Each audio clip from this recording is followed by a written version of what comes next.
Assalamualaikum warahmatullahi wabarakatuh. Anak-anakku sekalian, kelas 7A dan kelas 7B, alhamdulillahirrabbilalamin, kita masih bisa melakukan belajar mengajar meskipun dari jarak jauh. Hal ini kita lakukan untuk menghindari penyebaran virus corona yang kita semua tahu bahaya dan dampaknya sangat negatif dan sangat cepat menyebar luas. Maka anak-anakku sekalian, di rumah kita semua berdoa semoga yang terkena wabah segera sembuh, dan kita yang ada di rumah stay home, kita melakukan lockdown, mudah-mudahan tidak terjangkit balak wabah tersebut. Amin ya rabbal alamin. Langsung saja anak-anakku, untuk pembelajaran selanjutnya ini kita akan membahas tentang bab litosfer atau teori tektonik lempeng. Silahkan dibuka bukunya halaman 98 sampai dengan 106. Nanti akan Pak Said jelaskan dengan secara singkat. Nanti akan Pak Said kirim lampiran videonya, silahkan disimak, dipelajari sambil di rumah, dan kita akan mulai sekarang anak-anak ya. Silahkan dibuka bukunya ya.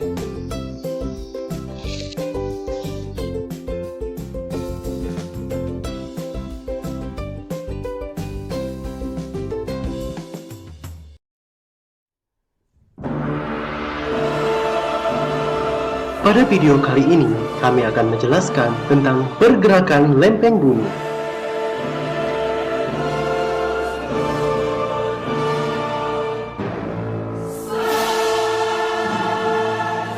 Berikut penjelasan kami tentang pergerakan lempeng bumi.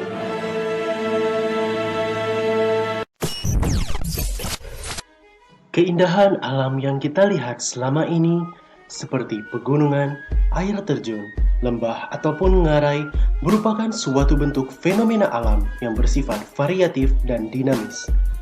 Bersifat dinamis berarti selalu mengalami perubahan dan perkembangan dari waktu ke waktu dengan intensitas yang bervariasi dan bergantung pada besar kecilnya tenaga pembentuknya.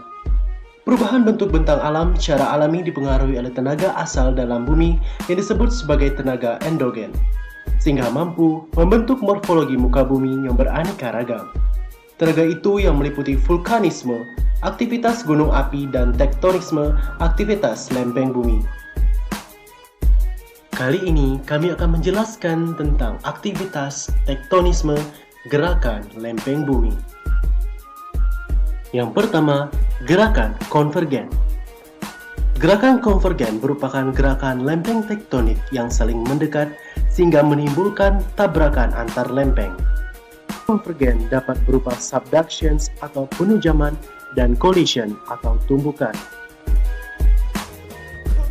Zona subduksi ini muncul diakibatkan adanya penunjaman di mana lempeng samudra akan menunjam ke bawah lempeng benua. Hal ini disebabkan karena kerak samudra lebih padat dibandingkan dengan kerak benua. Ketika lempeng samudra menunjam ke bawah lempeng benua, yang lebih dikenal sebagai zona subduksi, zona subduksi akan memberikan tenaga yang kuat pada lempeng benua sehingga menyebabkan batuan menjadi leleh yang kemudian membentuk dapur magma, dan magma mengalir keluar menyebabkan erupsi gunung berapi. Pergerakan secara konvergen subduksi akan selalu menghasilkan pegunungan, namun belum tentu menghasilkan palung. Gerakan konvergen akan menghasilkan palung apabila zona subduksi berada di bawah permukaan air laut. Gerak konvergen tidak selalu menghasilkan zona subduksi. Gerak konvergen juga dapat menghasilkan zona kolisi atau zona tumbukan apabila yang saling bergerak mendekat adalah lempeng benua. Tumbukan lempeng benua ini dapat menghasilkan rangkaian pegunungan dengan ketinggian yang amat tinggi. Tumbukan atau collision. Tumbukan terjadi pada penunjaman kerak samudra yang membawa kerak benua di belakangnya ke bawah kerak benua.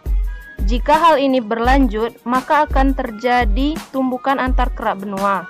Tumbukan tersebut dapat mengakibatkan terbentuknya suatu relief yang tinggi. Pada batas kolisi atau sutur sering tersisa pecahan kerak samudra atau opilotif. Kenampakan hasil tumbukan termuda yang dijumpai di dunia adalah pegunungan Himalaya. Sedangkan yang relief lebih tua adalah pegunungan Appalachia, Caledonite, Alpen, dan Ural.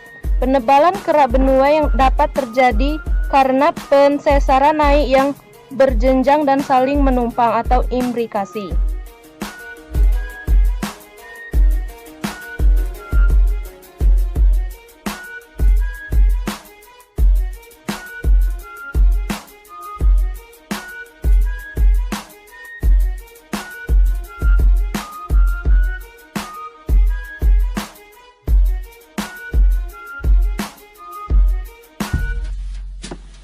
Divergen. Divergen adalah pergerakan lempeng tektonik yang saling menjauh satu sama lainnya, break apart atau terpecah. Salah satu contoh divergen yaitu transkursion atau pemisahan lempeng. Ketika lempeng tektonik terpecah, lapisan litosfer menipis dan akan terbelah membentuk batas divergen.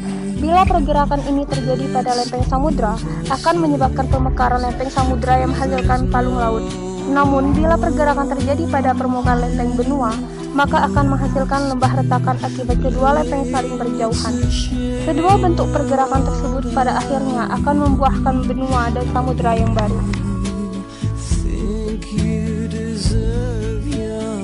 Transform atau gerakan sesar.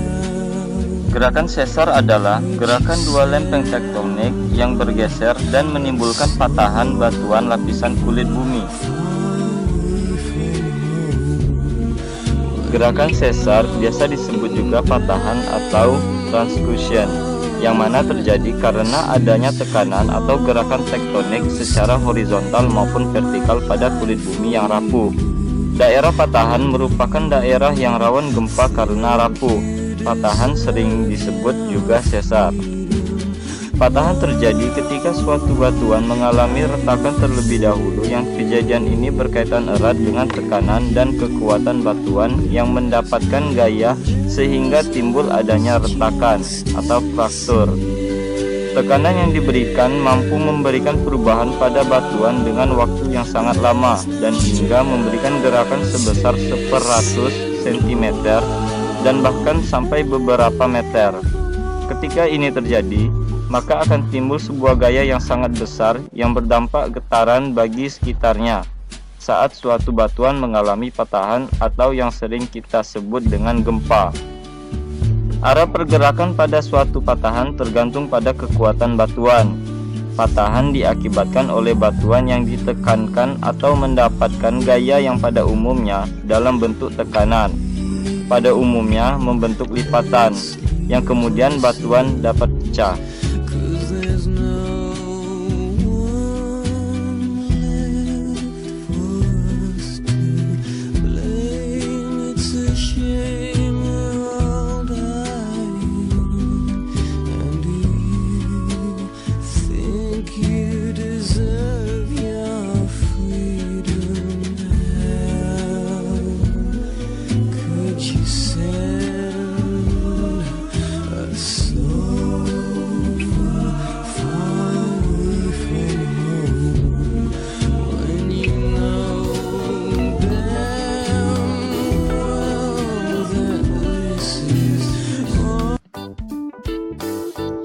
Itulah tadi anak-anak sekalian video tentang pemaparan penjelasan teori tektonik lempeng.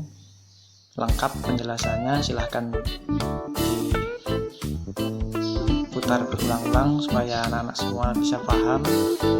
Mohon maaf Pak, saya tidak bisa mendampingi belajar anak-anak sekalian. Semoga ilmu yang kita pelajari walaupun dari jarak jauh bisa manfaat, dan semoga kita semua terhindar dari wabah corona. Ya, sekian dari Pak Said yang saya akhiri. Apabila ada kurang dan lebihnya mohon maaf. Assalamualaikum warahmatullahi wabarakatuh.